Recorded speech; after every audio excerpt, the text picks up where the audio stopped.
Many people believe belly fat is simple. You eat too much, you move too little, the body stores the extra around your waist. It sounds logical, almost comforting, because it turns fat loss into a clean equation. But that is the mistake. Belly fat does not grow only because of what is on your plate. It also grows because of what happens when the night stops repairing you. When you sleep badly, your body does not just feel tired.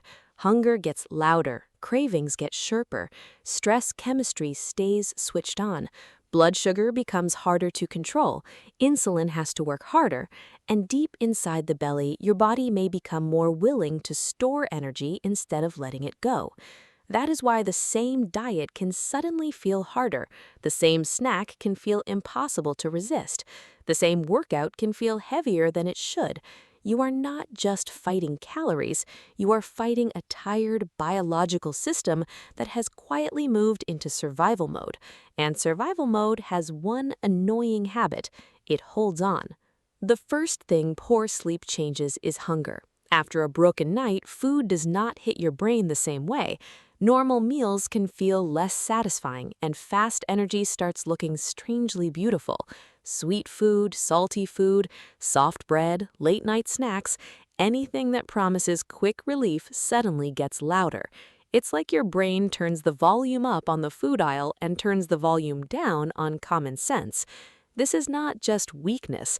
Sleep helps regulate the signals that tell you when you are hungry and when you've had enough. When sleep is short, those signals become distorted. The body may ask for more fuel, while fullness arrives late or sounds too quiet. So you eat, but the brain keeps searching because the system that should calm hunger has not been reset. Now the problem becomes emotional. A craving after good sleep is a request. A craving after bad sleep can feel like an emergency. Your tired brain wants quick fuel because quick fuel feels like rescue. It doesn't want a perfect meal plan. It wants sugar with a steering wheel and a siren. And this usually happens when willpower is low and the kitchen is right there glowing like a trap. But hunger is only the first layer. The second layer is stress. Poor sleep can keep your stress system active when it should be cooling down. Cortisol is not evil. In the right rhythm, it helps you wake up, focus, and handle pressure. But when nights are short or broken, that rhythm becomes messy. Your body keeps receiving the message that pressure is high, recovery is low, and danger is not fully gone.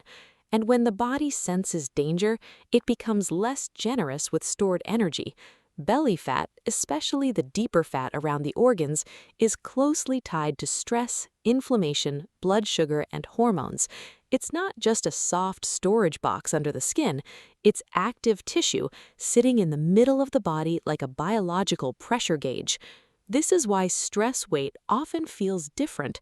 It doesn't always arrive as one obvious binge or one dramatic failure. It arrives through small decisions that feel almost invisible. A little more food at night, a little less movement during the day, a stronger pull toward comfort, a weaker desire to cook, a heavier body in the morning. The dangerous part is not one bad night. The dangerous part is the repeated signal that your body keeps receiving. Then comes the twist most people never connect to sleep. Insulin helps move sugar from your blood into your cells. Imagine your cells as rooms that need fuel, and insulin as the hand that opens the door. After good sleep, those doors tend to respond better. After poor sleep, they can become more stubborn. The same food may create a stronger blood sugar response because the body is not handling glucose as smoothly. Unstable blood sugar creates a chain reaction. Energy rises, then drops. The drop feels like fatigue. Fatigue asks for quick energy. Quick energy pushes blood sugar again. Insulin has to come back again. And while insulin is doing that job, fat burning is not exactly standing in the front of the line waving politely. This does not mean insulin is bad. You need insulin.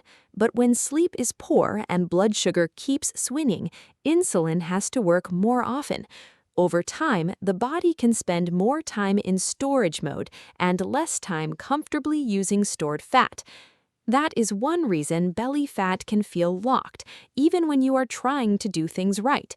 Now, add the evening problem. A tired body often makes its worst food decisions at the worst time. Late at night, the brain wants comfort, not strategy. The day has already taken your patience, stress has already spent your discipline. Then you stand in front of the kitchen looking for something small, and somehow small turns into another bite, another handful, another reason to start fresh tomorrow. Very heroic, very human, very bad for the waist. And here's the cruel part. Poor sleep also makes you move less without noticing. You may still count your workout, but the rest of the day quietly shrinks. You sit more, walk less, fidget less, delay chores, collapse earlier. Then recovery gets weaker. Muscles recover more slowly, the nervous system stays tense, and discipline starts becoming expensive. The body burns energy not only during exercise, but through ordinary life. Walking across rooms, standing, cleaning, taking stairs, carrying things. Even small background movements matter over time. But when sleep is poor, your brain tries to conserve energy. It pushes you towards stillness, so your workout may stay on the schedule while the rest of your day quietly becomes smaller. This is where people often blame themselves. They think they lack willpower because they crave sugar, skip walks, or feel hungry at night. But sometimes what looks like weak discipline is a tired nervous system trying to survive. Sometimes the body is not asking for more punishment, it is asking for restoration. That does not mean food doesn't matter. It matters. Movement matters. Calories matter. But sleep changes how hard all of those things become. With poor sleep, hunger pushes harder, stress stays higher, blood sugar swings more, and recovery slows down. The belly becomes harder to change because the whole internal environment is working against you. So the real solution is not just sleep more and magically melt fat. Sleep is not a fat-burning spell. Sleep is the condition that makes your fat loss signals cleaner. It helps hunger become more honest. It helps cravings become less dramatic. It helps insulin do its job with less struggle. It helps stress come down. It helps movement feel possible again. The practical shift is to stop treating sleep like a bonus. Sleep is not the reward you get after finishing everything else. It is part of the system that decides whether your body feels safe enough to release energy. Late caffeine keeps the alarm system awake. Bright screens tell the brain the day is not over.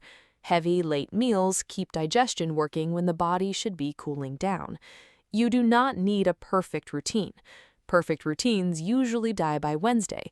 You need repeatable signals. Dim the lights, keep a more stable sleep window, get morning light, eat enough protein and fiber earlier, take a short walk after meals when you can, not as punishment, as a signal that fuel can move and pressure can drop. And maybe most importantly, stop turning every bad night into a personal failure the next morning. One poor night does not ruin your body, but if poor sleep becomes the background music of your life, it starts changing the way every other habit feels.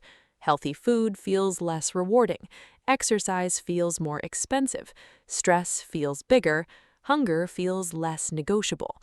The whole system becomes harder to steer, because belly fat is not just stored food, it is often stored pressure, stress pressure, blood sugar pressure, sleep pressure, hormonal pressure. And when night after night tells your body that recovery is low and danger is high, your body listens. A threatened body holds on. A restored body can begin to let go.